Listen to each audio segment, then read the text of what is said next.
नमस्कार और सक्रिय न्यूज सेंटर पर आप सभी का स्वागत है। विपक्षी गठबंधन इंडिया के नेताओं की ओर से बार बार मना करने के बावजूद राष्ट्रवादी कांग्रेस पार्टी के संस्थापक नेता शरद पवार नहीं माने और पुणे में प्रधानमंत्री नरेंद्र मोदी के साथ एक कार्यक्रम में मंच साझा किया। पवार के इस कदम से जहां विपक्षी नेताओं के बीच उनको लेकर अविश्वास बढ़ा है, तो वहीं प्रधानमंत्री ने पवार की मौजूदगी में यह कहकर कि एक दूसरे पर भरोसा ही देश को मजबूत बनाएगा, विपक्ष के नेताओं के बीच अविश्वास की खाई को और गहरा दिया है।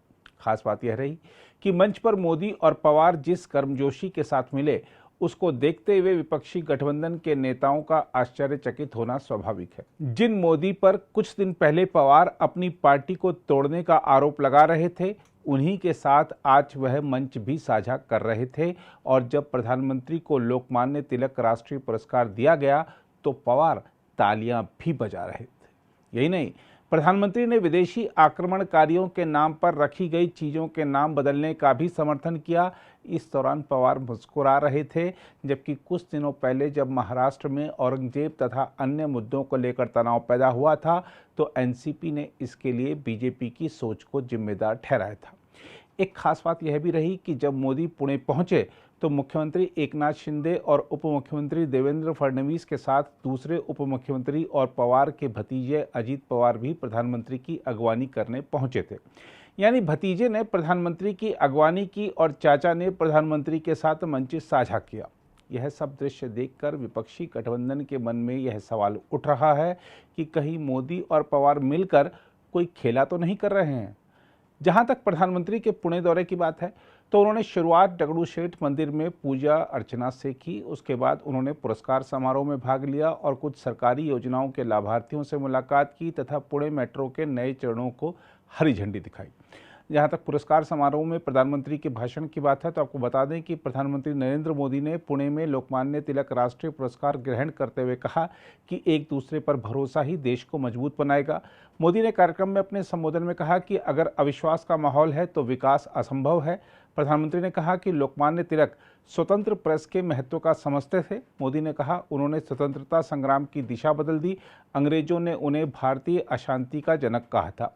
उन्होंने कहा कि वह लोकमान्य तिलक के नाम पर पुरस्कार पाकर सम्मानित महसूस कर रहे हैं, जो भारत के स्वतंत्रता संग्राम में अग्रणी कतार में थे। साथियों, जब कोई अवार्ड मिलता है तो उसके साथ ही हमारी जिम्मेदारी भी बढ़ जाती है। आज जब उस अवार्ड से तिलक जी का नाम जुड़ा हुआ हो तो दायित्व बोध और भी कई गुना बढ़ जाता है। मैं लोकमान्य तिलक नेशनल अवार्ड को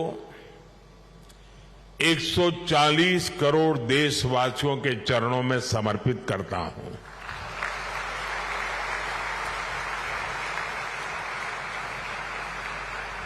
मैं देशवासियों को विश्वास भी दिलाता हूं कि उनकी सेवा में, उनकी आशाओं अपेक्षाओं की पूर्ति में कोई कोर कसर बाकी नहीं छोड़ूंगा। जिनके नाम में गंगाधर हो, उनके नाम पर मिले इस अवार्ड के साथ जो धनराशि मुझे दी गई है, वो भी गंगा जी को समर्पित कर रहा हूं। मैंने पुरस्कार राशि नमामि गंगे परियोजना के लिए दान देने का निर्णय लिया है। साथियों, भारत की आजादी में लोकमान्य तिलक की भूमिका को, उनके योगदान को कुछ घटनाओं और शब्दों में नहीं समेटा जा सकता है। तिलक जी के समय और उनके बाद की स्वतंत्रता संग्राम से जुड़ी जो भी घटनाएं और आंदोलन हुए, उस दौर में जो भी क्रांतिकारी और नेता हुए, तिलक जी की छाप सब पर थी, हर जगह थी। इसलिए खुद अंग्रेजों को भी तिलक जी को the father of the Indian unrest कहना पड़ा था।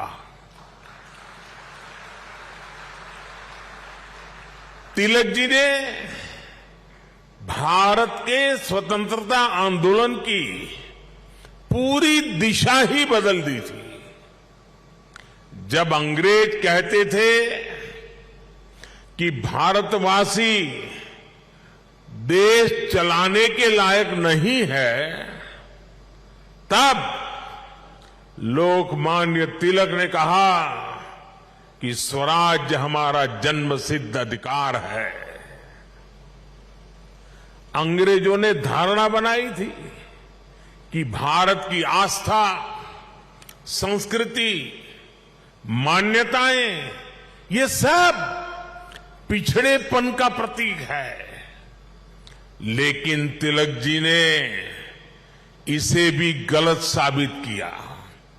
इसलिए भारत के जनमानस ने न केवल खुद आगे आकर तिलक जी को लोकमान्यता दी, बल्कि लोकमान्य का खिताब भी दिया। पहले छोटे छोटे कामों के लिए आम लोगों को परेशान होना पड़ता था। आज ज्यादातर काम मोबाइल पर एक क्लिक पर हो रहे हैं। कागजों को अटैच करने के लिए आपके अपने हस्ताक्षर पर भी आज सरकार विश्वास कर रही है। इससे देश में एक अलग माहौल बन रहा है, एक सकारात्मक वातावरण तैयार हो रहा है। और हम देख रहे हैं कि विश्वास से भरे हुए देश के लोग देश के विकास के लिए कैसे खुद आगे बढ़कर काम कर रहे हैं। स्वच्छ भारत आंदोलन को इस जन विश्वास ने ही जन आंदोलन में बदला। बेटी बचाओ बेटी पढ़ाओ अभियान को इस जन विश्वास ने ही जन आंदोलन में बदला। लाल किले से मेरी एक पुकार पर कि जो सक्षम है उन्हें गैस सब्सिडी छोड़नी चाहिए, लाखों लोगों ने गैस सब्सिडी छोड़ दी थी। कुछ समय पहले ही कई देशों का एक सर्वे हुआ था। इस सर्वे में सामने आया कि जिस देश के नागरिकों को अपनी सरकार में सबसे ज्यादा विश्वास है, उस सर्वे ने बताया उस देश का नाम भारत है। ये बदलता हुआ जनमानस, ये बढ़ता हुआ जनविश्वास भारत के जन जन की प्रगति का माध्यम बन रहा है। साथियों, आज आजादी के 75 वर्ष बाद देश अपने अमृतकाल को कर्तव्य काल के रूप में देख रहा है। हम देशवासी अपने अपने स्तर से देश के सपनों और संकल्पों को ध्यान में रखकर काम कर रहे हैं।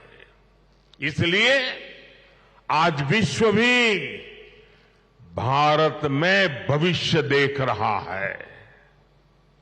हमारे प्रयास आज पूरी मानवता के लिए एक आश्वासन बन रहे हैं।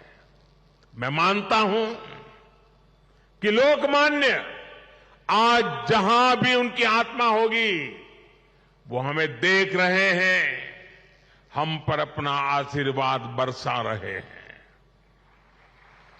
उनके आशीर्वाद से, उनके विचारों की ताकत से हम एक सशक्त और समृद्ध भारत के अपने सपने को जरूर साकार करेंगे। मुझे विश्वास है हिंद स्वराज संघ तिलक के आदर्शों से जन जन को जोड़ने में इसी प्रकार आगे आकर के अहम भूमिका निभाता रहेगा। इस अवसर पर शरद पवार ने अपने संबोधन में कहा कि भारत में पहली सर्जिकल स्ट्राइक छत्रपति शिवाजी के कार्यकाल में हुई थी। एनसीपी नेता ने कहा कि देश ने 2 युग देखे हैं, एक तिलक का और दूसरा महात्मा गांधी का। प्रधानमंत्री ने इसके अलावा पुणे मेट्रो फेज 1 के 2 गलियारों के पूर्ण खंडों पर सेवाओं के उद्घाटन के अवसर पर मेट्रो ट्रेनों को हरी झंडी भी दिखाई। उन्होंने पुणे में शिवाजी नगर पुलिस मुख्यालय में विभिन्न विकास परियोजनाओं का उद्घाटन और शिलान्यास भी किया। इस दौरान प्रधानमंत्री ने कहा कि एक तरफ हम पुणे में विकास होते देख सकते हैं और दूसरी तरफ हम देख सकते हैं कि बेंगलुरु में क्या हो रहा है। पुणे को हो रहा है।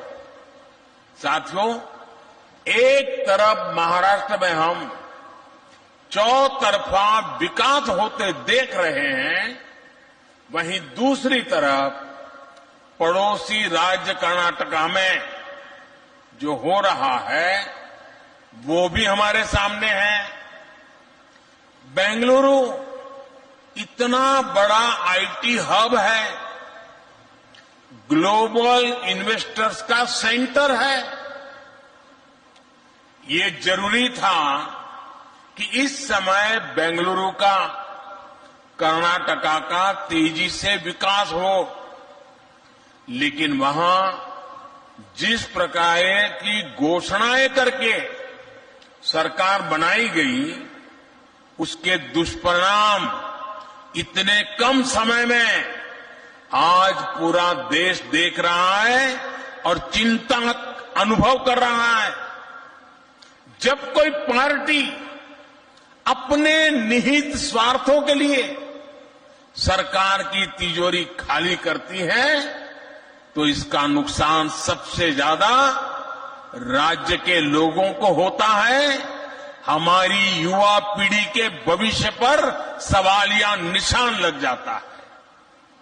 इससे उस पार्टी की सरकार तो बन जाती है, लेकिन लोगों का भविष्य खतरे में पड़ जाता है।